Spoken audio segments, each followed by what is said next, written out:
Rumeurs sur la déstabilisation de la transition burkinabé ou la disparition du capitaine Ibrahim Traoré ou sa fuite, ces rumeurs sont-elles naturelles ou commanditées selon vous?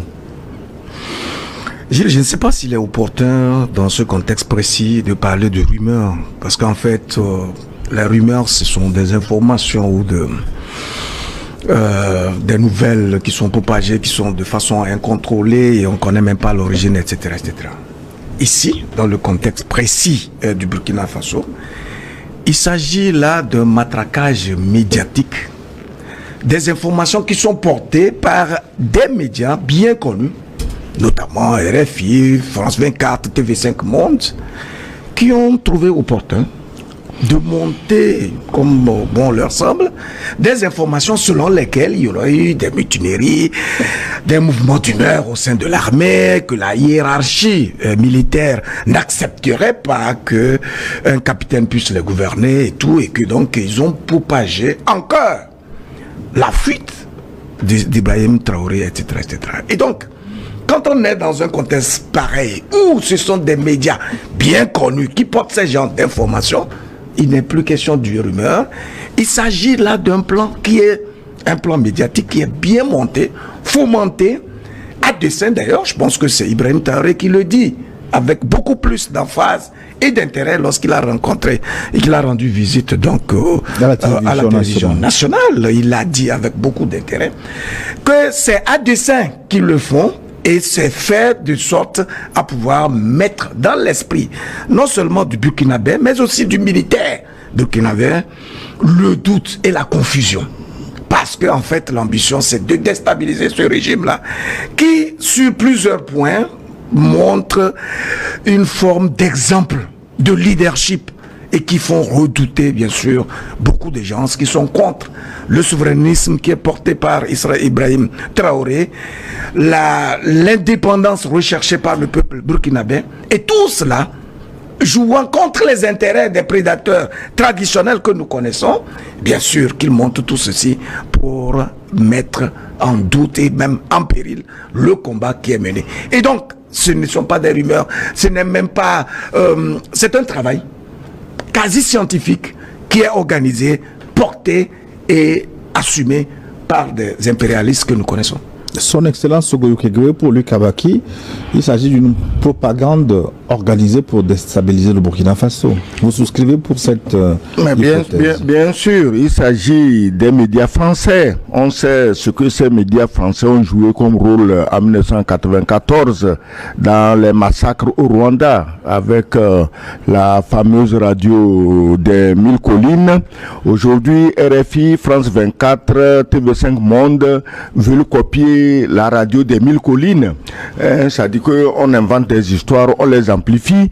Pendant qu'un Hutu dort quelque part tranquillement, on lui dit on est en train de massacrer les Hutus dans tel village.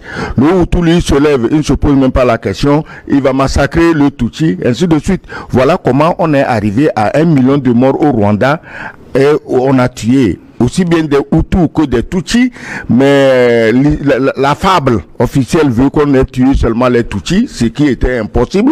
Donc aujourd'hui, des médias... On peut parler de contribution, mais on ne peut pas mettre sur le dos des seuls médias français. Non, au Rwanda, je te parle des radios de 1000 collines. Mais le résultat a été tellement probant. C'est-à-dire qu'on a massacré 1 million de Hutus et Tutsis. Ça a permis de faire fuir les Hutus au Congo, Kinshasa, et le terrain est libre pour exploiter le coltan et tout ce que tu sais à l'est du Congo. Je dis aujourd'hui, RFI, France 24, TV5 Monde et le tristement célèbre Jeune Afrique. C'est un journal pitoyable. Entre-temps, il se faisait appeler l'intelligent. Ce type n'a passé que son temps à escroquer les chefs d'État africains. C'est sûr que les Ibrahim Traoré ne se laissent pas écrémer et alors il se met contre eux. Il faut lire ce que Mediapart a écrit sur Jeune Afrique et tu comprendras à qui tu as affaire. Donc tous ces gens-là se sont mis dans la logique de la radio des 1000 collines. C'est sûr qu'ils ont fait venir des experts du Rwanda dans les studios de France 24, de Jeune Afrique, de TV5 Monde, de RFI pour leur apprendre comment on peut intoxiquer et soulever un peuple, les uns contre les autres.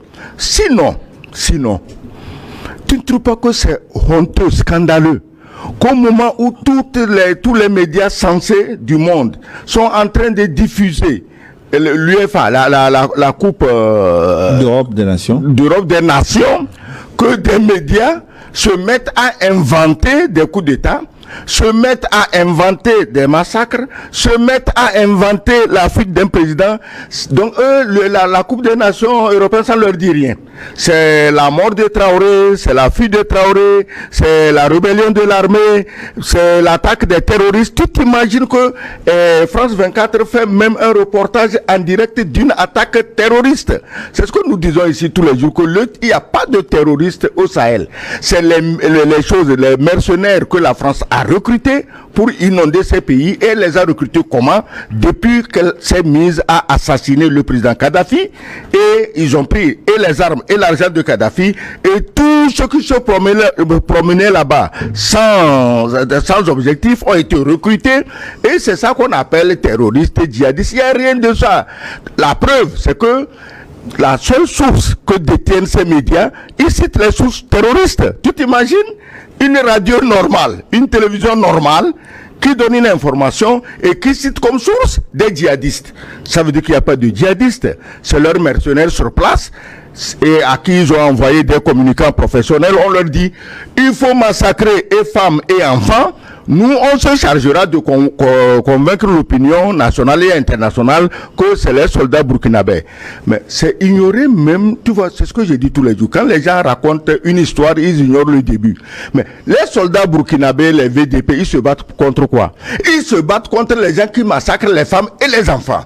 Mais aujourd'hui, par un tour de cache-cache des médias hautement toxiques, ces médias qui sont en train même de tuer le peuple français avec des mensonges. Regarde ce qui se passe en France.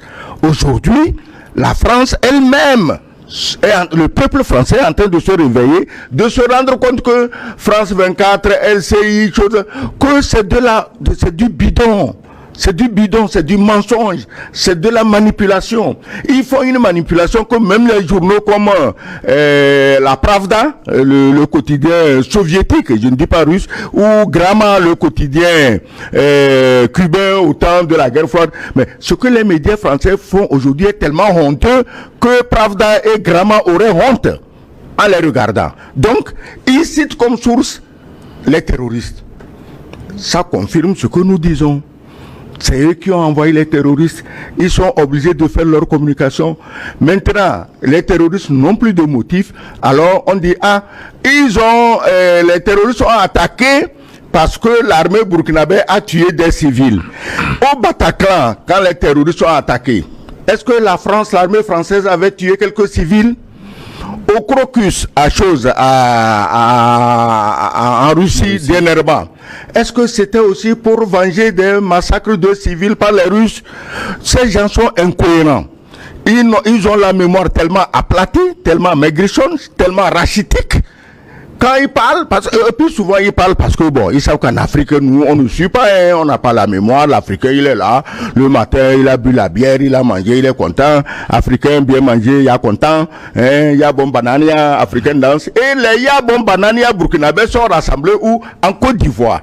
C'est de là qu'avec le soutien de ces médias toxiques français, ils veulent déstabiliser le jour. Mais politiquement, les burkinabés sont des gens tellement mûrs que ça m'étonnerait que ce soit des petits rigolos qu'on a cachés dans des villages malsains en Côte d'Ivoire qui arrivent à déstabiliser la Côte d'Ivoire, même avec l'aide de tous les médias français, parce qu'aujourd'hui, la chose la plus commune, la plus acceptée, c'est que personne ne fait confiance aux médias français, à commencer par les Français eux-mêmes. J'ai pas compris le raccourci ouvrier, mais je vous redonner la parole tout à l'heure. Oui. Louis Kabaki, mais on ne peut pas dire quand même, sans faire l'avocat du diable, que tout ce qui a été dit là a été inventé. Il y a quand même une roquette qui a quitté la présidence pour tomber dans la cour de la radio-télévision burkinabé RTB. Oui, justement. Quand une roquette tombe, la vocation du journaliste, c'est de quoi? C'est d'abord de constater le fait et de comprendre les causes. Je crois que le b.a.-ba du journalisme, c'est de nous dire qu'est-ce qui s'est passé, où, quand et comment. Ça, c'est les béabas. Quand on veut former quand même un journaliste, on lui dit que sa fiabilité, sa crédibilité tiendront nécessairement de la véracité des faits qu'il évoque, avant éventuellement d'en rajouter des commentaires éventuels.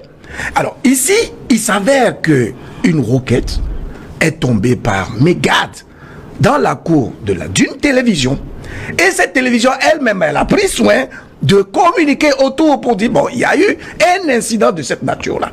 Vous qui n'êtes pas sur les lieux, vous qui n'avez pas pris soin de faire le recoupement nécessaire, vous commencez à propager des informations inventées de toutes pièces, comme si, bon voilà, il y avait une manœuvre consistant justement à renverser le capitaine Ibrahim Traoré, et donc c'est dans la foulée que la requête en question, de façon isolée, serait tombée justement dans la cour de la télévision burkinabé. Vous voyez combien ces médias-là sont devenus tout est totalement maladroit.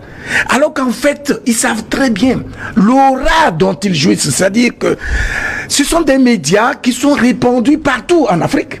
Et donc, ils sont utilisés comme des instruments funestes de pollution de l'esprit des citoyens africains, notamment burkinabés. Et donc le but il est clair, parce que Ibrahim Traoré quand même est un symbole. Depuis qu'il a accédé au pouvoir, vous voyez, c'est un capitaine, il accède au pouvoir à 33 ans, il vient de peaux comme Sankara, etc. Et donc il y a une similitude dans son leadership, et c'est un garçon qui est au front et qui tous les jours galvanise par une rhétorique notable et saisissante les militaires et le peuple burkinabé, de sorte qu'ils se focalisent autour d'un idéal commun. Et donc cette démarche-là est redoutée, parce qu'en fait, au bout du compte, ce sera l'affranchissement du Burkina Faso et donc de l'ensemble des pays du Sahel, ce qui sera contre les intérêts qui ont toujours été entretenus par les prédateurs et les voraces de la communauté internationale, dont le but est toujours de maintenir nos pays dans une forme de dépendance, dans une vie serve qui leur permet justement de piller nos ressources. Et donc, cette politique-là, qui sort de l'establishment et qui montre que les trois pays de l'AES ont emprunté la voie de l'héroïsme, qui coupe, si vous voulez, avec le conformisme, bien sûr qu'il faut s'attendre à ce terrorisme médiatique dans le but de semer la confusion et de faire en sorte que cette dynamique unitaire qui est enclenchée et qui doit nécessairement aboutir à un résultat probant ne puisse pas avoir lieu. Sogoyou Kegewe, pourquoi les rumeurs persiste malgré les 3 ou on va dire même les 4 sorties d'Ibrahim Keïta, Ibrahim Traoré, d'abord en donnant du sang, ensuite en fait en Tabaski, après il a animé un conseil des ministres, il a rendu visite à la télévision RTB. Malgré ces apparitions, les rumeurs continuent. Ça continue parce que ceux qui alimentent ces rumeurs ont été grassement payés. Qu'est-ce que tu veux qu'ils disent aux payeurs?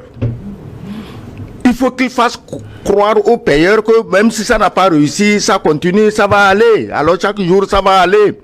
Quand les terroristes sont allés massacrer d'innocents Ivoiriens à Assini, vous vous rappelez, il n'y a pas longtemps, est-ce que c'est parce que des soldats ivoiriens avaient tué des civils quelque part? Non.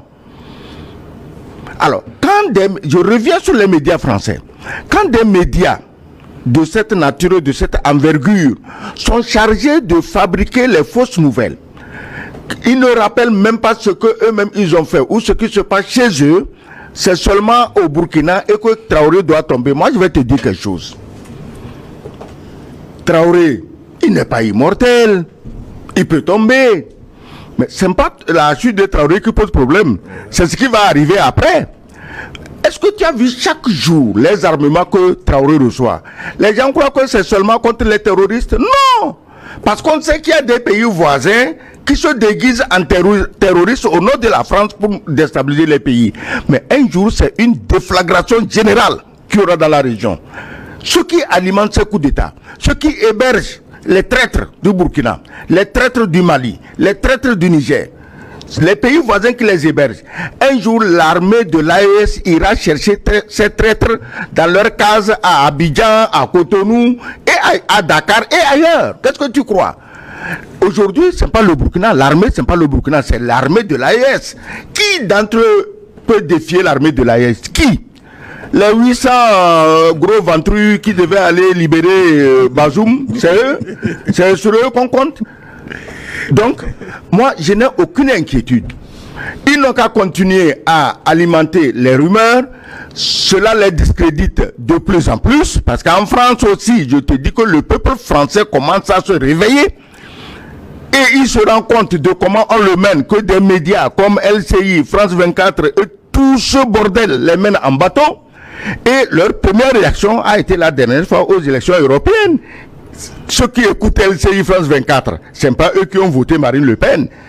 Eux, ils ont voté encore les menteurs, les vats en guerre en Ukraine. Et puis en Ukraine, on les attend. On les attend. Donc, c'est pour te dire que les fabricants de rumeurs et de ce n'est même pas rumeurs, c'est des mensonges, bien huilés, bien graissés. Les fabricants, les médias là sont en train de se discréditer de plus en plus, non seulement devant les Africains que nous sommes, mais devant les Français. Les Français même en ont marre. Et ils l'ont exprimé aux élections européennes. Ils attendent les législatives pour donner le coup de grâce aux mensonges. C'est tout.